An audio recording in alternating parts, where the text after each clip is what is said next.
Chaque jour, Charles et Carole vous présentent la leçon de l'école du sabbat.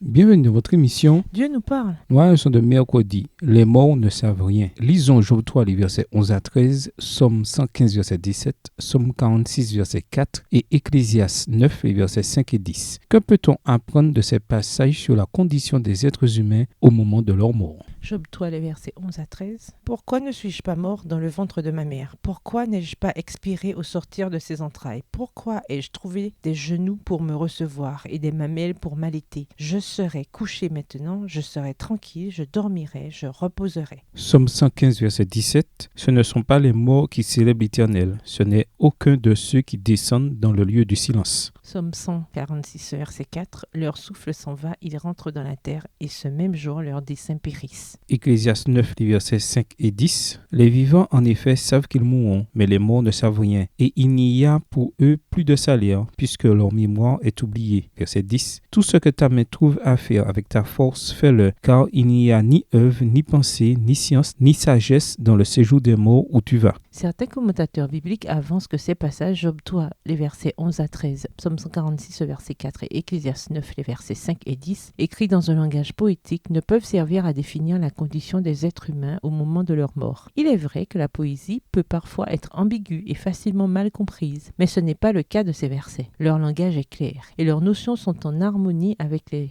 enseignements d'ensemble de l'Ancien Testament sur le sujet. D'abord, dans Job 3, le patriarche déplore sa propre naissance à cause de toute sa souffrance. Dans les situations les plus désespérées, qui n'a pas souhaité ne jamais avoir vu le jour? Il reconnaît que s'il était mort à la naissance, il serait resté endormi et au calme. Job 3, les versets 11 et 13. Le psaume 115 définit le lieu où se trouvent les morts comme un lieu de silence, car les morts ne louent pas l'Éternel. Psaume 115, verset 17 dans la version Semeur. On n'a pas vraiment l'impression que les morts fidèles et reconnaissants sont au ciel en train d'adorer Dieu. D'après le psaume 146, les activités intellectuelles des individus cessent avec la mort. Leur souffle s'en va, ils retournent à la poussière, et le jour même, leurs intentions disparaissent. Psaume 146, verset 4. Ce passage biblique décrit parfaitement ce qui se produit au moment de la mort. Et Ecclésiaste 9 ajoute que les morts ne savent rien et que dans la tombe, il n'y a ni activité, ni raison, ni connaissance, ni sagesse. Ecclésiaste 9, les versets 5 et 10. Cette déclaration confirme l'enseignement biblique selon lequel les morts sont inconscients. L'enseignement biblique sur l'absence de conscience dans la mort ne devrait pas générer de panique chez les chrétiens. Tout d'abord, il n'existe pas de feu de l'enfer éternel, ni de purgatoire temporaire qui attendrait ceux qui meurent sans être sauvés. Deuxième chose, une récompense extraordinaire attend ceux qui meurent en Christ. Il n'est pas surprenant que la mort soit peu de choses pour le croyant. La mort du chrétien n'est qu'un sommeil, un repos dans le silence et l'obscurité. Si vous croyez, votre vie est cachée avec le Christ en Dieu. Et quand le Christ, votre vie, paraîtra, alors vous paraîtrez aussi avec lui dans la gloire. Colossiens 3, verset 4. Extrait du livre Jésus-Christ, chapitre 81, page 706, livre écrit par Ellen G. White. Pensez à ceux qui sont morts en Christ. Ils ont fermé leurs yeux dans la mort et qu'ils soient dans la tombe depuis 1500 ans ou 5 mois,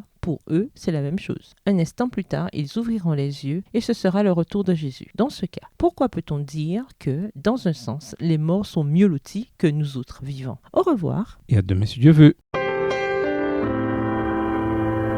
Dieu nous parle. Chaque jour, Charles et Carole vous présentent la leçon de l'école du sabbat.